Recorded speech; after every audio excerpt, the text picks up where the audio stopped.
the institution that we refer to, all we're saying is that the NEC created an avenue, say, come and report, want to deal with this matter. It's quite a serious matter. If you make an allegation that a family makes appointments in the cabinet and it does influence businesses and so forth, it's quite serious. And you say, give us details of that, because we can only deal with that with facts.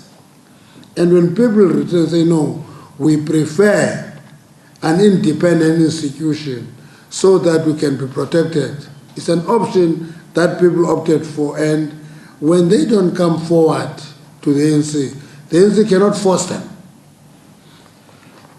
What I will not do is to say who came forward, who didn't come forward. I will not to venture into names, because somebody was venturing into Mcebisi, Fenki, somebody was venturing into those names.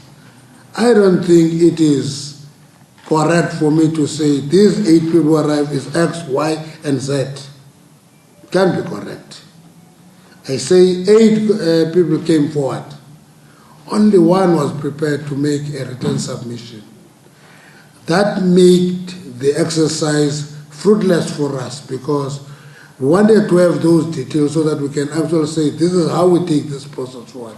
But if people say we fear for ourselves and we fear for our jobs, if we come forward and disclose who we are, we may be targeted, so please appoint an independent. And we say go to the institutions.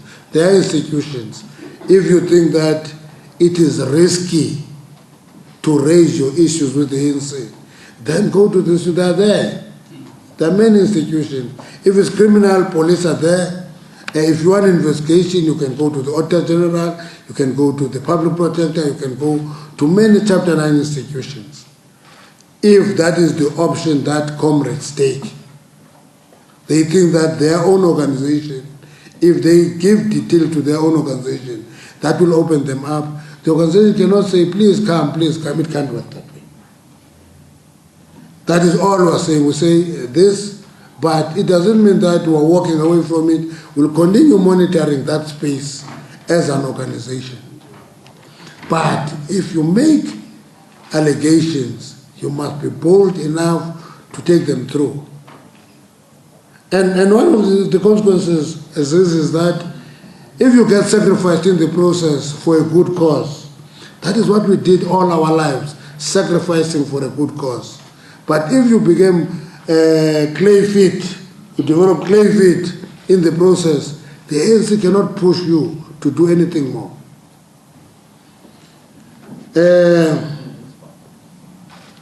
A statement that the treatment of Gupta is xenophobic. I don't want to be a spokesperson of Prime Minister, really. I don't want to be. But the reality of the matter is that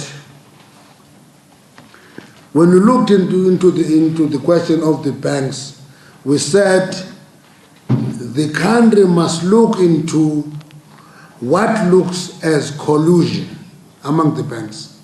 That thing cannot be ignored, because if banks have colluded on this matter, that is bad. Number 2, we must look into the threat to employment, because that will be a consequence of we look at as third one, the capacity of the bank to close businesses at will without any obligation to disclose reasons. It's dangerous. It's too big a power given to institutions without an obligation to disclose. And that's why we said, if there is an issue of non-compliance with the rules, that should be the issue, clear-cut. There's non-compliance in terms of us, because the banking sector is regulated, and there are quite a number of areas that are specifically regulated in the banking sector. One, the movement of money.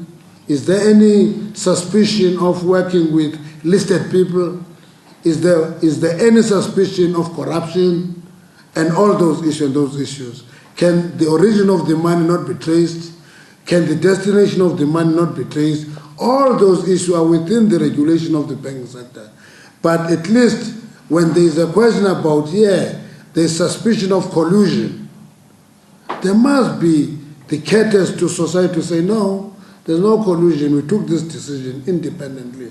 And not just say that and say, at least even if it's at a general level, is that these are the issues that influence the decision. If we leave it as is, and we said the government actually must have the capacity to deal with that because it can have access to the regulator. And our view is that we should never allow injustice to be exercised under the disguise of being strict with regulations. Because, so it is not xenophobic, I don't know the xenophobic part of it, but it is, the other part is that we close the banks of that and that's it. And nobody can expect because you're protected that you can't discuss anything with the third party on the client-bank relation. But there's a question of whether there's collusion.